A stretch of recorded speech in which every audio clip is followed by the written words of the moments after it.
Hi friend, welcome back to my YouTube channel. इस video में हम बात करेंगे Bihar industrial investment promotion policy 2016 और प्रमोशन एक्ट 2016 के बारे में। ये तीसरा वीडियो है। अगर दो आपने वीडियो नहीं देखा है तो प्लीज जाके देख ले। वो बहुत मोस्ट इंपॉर्टेंट एमसीक्यूज मैंने सारे सॉल्व किए हैं उसमें। और अभी तक हमारे चैनल को सब्सक्राइब नहीं किया है तो आपने सब्सक्राइब कर ले, शेयर कर ले, लाइक करे और बेल की घंटी जरूर बजाएं जिससे आपको हमारे नोटिफिकेशन मिलते रहें। और अपने जो भी सुझाव देने हैं, कमेंट करने हैं, आंसर भी कमेंट करने हैं, वो कमेंट सेक्शन में आप जरूर करें। ओके, अब नेक्स्ट क्वेश्चन पे आते हैं। क्वेश्चन नंबर 21 की बात किया जाए, what percentage state target for Indian development per annum. State कितना टारगेट किया था हर साल डेवलपमेंट के लिए, कितना टारगेट किया था स्टेट ने? उसकी आंसर है सी, सॉरी, फर्स्ट 5%, 10%, 15%, 20%। इसका करेक्ट आंसर है सी, 15% स्टेट पर एनम डेवलपमेंट करना चाहता था, इंडस्ट्रियल डेवलपमेंट पर एनम का। नेक्स्ट क्वेश्चन पे आते हैं, what percentage contribution of the secondary sector in GSDP.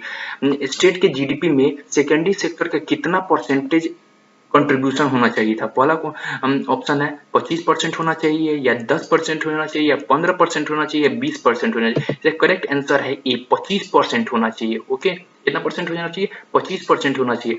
अगर अभी तक आपने कोई टॉपिक्स इसके बारे में टॉपिक्स नहीं पढ़ा तो प्लीज जाके पढ़ लें। एक एक मैंने पॉइंट से एमसीक्यूज मैंने तैयार किए हैं। ओके, इसीलिए आप सबसे टॉपिक्स पढ़ के उसके बाद ये एमसीक्यूज को सॉल्व करेंगे तो इजिली आप सॉल्व कर पाएंगे। अब आते हैं नेक्स्ट क्वेश्चन पे। Question number 23. What are the main strategy for achieving the goal of this policy is focus on development? ये बोल रहा है कि जो स्ट्रेटेजी लाया गया था, क्या स्ट्रेटेजी फॉलो किया जाए, गोल किया जाए जिससे हमको पॉलिसी को अचीव किया जा सकते। जो भी रूल आया था, जैसे कि सपोर्ट इंफ्रास्ट्रक्चर के लिए, स्किल डेवलपमेंट के लिए, बैलेंस रीजनल डेवलपमेंट के लिए, all of the above. Next को इसका आंसर है ऑल ऑफ दी अबव। सारे सपोर्ट इंफ्रास्ट्रक्चर अच्छा होगा तो हमारे प्रोडक्शन भी बढ़ेंगे, प्रोडक्शन भी, और स्किल डेवलपमेंट हुआ, और किसी यूथ का भी कि यूथ का स्किल डेवलपमेंट होता है। ऑफकोर्स स्किल डेवलपमेंट होगा तो वो मैन्युफैक्चरिंग में अपना सबसे ज्यादा योगदान देगा। ठीक है, अब आते हैं नेक्स्ट क्वेश्चन पे। The total length of the state highway का टोटल लेंथ कितना था? ओके, 2015 में बात किया जाए, 2015 के स्टेट हाईवे का लेंथ कितना था? 4,253 किलोमीटर, 4,053 किलोमीटर, 4,153 किलोमीटर, 4,353 किलोमीटर। इसका करेक्ट आंसर है 4,253 किलोमीटर। ओके, क्या ये करेक्ट आंसर है? 4,253 किलोमीटर। नेक्स्ट क्वेश्चन पे आते हैं, what is the length of national highway in state. National highway का लेंथ कितना था 15 में? 4,295 किलोमीटर, 4,395 किलोमीटर, 4,495 किलोमीटर, 4,595 किलो। इसका करेक्ट आंसर है डी, 4,595 किलोमीटर। नेक्स्ट क्वेश्चन पे है, विच डिस्ट्रिक्ट से golden quadrilateral highway that pass through the Bihar is closely proximity of the some of the. अब जो गोल्डन क्वाड्रिलेटर पास कर रहा है बिहार के थ्रू, वो कौन कौन से स्टेट हैं? सॉरी, डिस्ट्रिक्ट कौन कौन से डिस्ट्रिक्ट हैं जो quadrilateral sorry golden quadrilateral highway पास कर रहा है बिहार के through closely? Kaimur and Sasaram है, औरंगाबाद, गया और पटना है। ओनली एक में दो खाली कैमूर और सासाराम हुआ, ए एंड बी। इसका करेक्ट आंसर है D, A and B. Okay, Kaimur और सासाराम, औरंगाबाद, गया और पटना, ये दोनों को ये कवर करता है क्या? Golden quadrilateral highway. डिस्ट्रिक्ट के through golden quadrilateral highway cover करता है। ओके, नेक्स्ट क्वेश्चन पे आते हैं, the length of the golden quadrilateral, उस हाईवे का टोटल लेंथ कितना है जो पास कर रहा है बिहार के थ्रू डिस्ट्रिक्ट से, 4 डिस्ट्रिक्ट मिलके? उसकी लेंथ है 203 kilometre, 204 kilometre, 201 kilometre, 202 kilometre, 201 kilometre. इसका करेक्ट आंसर है बी, 204 किलोमीटर उसकी लेंथ है। ओके, गोल्डन क्वाड्रिलेटरल हाईवे का 204 किलोमीटर लेंथ है। कौन कौन से डिस्ट्रिक्टों के पास कर रहा था? सासाराम, सासाराम, कैमूर, औरंगाबाद, गया और पटना। अब पांचों डिस्ट्रिक्ट का नाम याद रखना क्योंकि पूछ सकता है एग्जाम में। बहुत इंपॉर्टेंट एमसीक्यूज हैं, बहुत बेसिक्स हैं लेकिन बहुत इंपॉर्टेंट एमसीक्यूज हैं।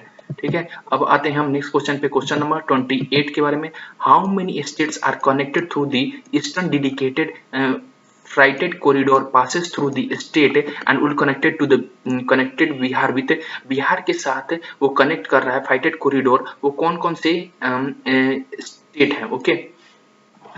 Eastern dedicated fighter corridor connect कर रहा है बिहार के थ्रू, वो कौन कौन से स्टेट है? पहला है वेस्ट बंगाल, झारखंड हुआ, उत्तर प्रदेश, हरियाणा हुआ, पंजाब हुआ, या इनमें से D all of the above. इसका करेक्ट आंसर है D all of the above. ये पांचों के पांचों स्टेट ये बिहार के साथ कनेक्ट कर रहा है, किसके through? Eastern dedicated federal corridor के थ्रू, जो बिहार स्टेट के थ्रू पास कर रहा है, ओके। नेक्स्ट क्वेश्चन पे the state government has embarked us on the ambition plan to aid substantial electricity generating capacity in the next few years, targeting to achieve the total generating capacity by state government, Bihar के state government ने कितना M किया था कि वो capacity को generate कैसा सब स्टेशनरी इलेक्ट्रिसिटी जनरेट किया जा सके 2016 और 2017 के बीच में 1345 मेगावाट, 1340 मेगावाट, 1335 मेगावाट, 1330 मेगावाट। इसका करेक्ट आंसर है डी 1330 मेगावाट जनरेट किया जा सकते 16 और 17 के बीच में। उसके नेक्स्ट क्वेश्चन आते हैं, जो नेक्स्ट फ्यू ईयर से targeting to achieve the total generating capacity, same वही क्वेश्चन है, बट लेकिन एम्बिशन क्या हुआ 70 to 18 में कितना अचीव करना था? 3310 मेगावाट, 3309 मेगावाट, 3311 मेगावाट, या 3312 मेगावाट। इसका करेक्ट आंसर है 3310 मेगावाट, ओके। 3310 मेगावाट अचीव करना चाहता था स्टेट 2017-18 के बीच में, ओके। अगर thanks for watching this video. अगर अभी तक हमारे चैनल को नहीं सब्सक्राइब किया तो प्लीज सब्सक्राइब कर ले।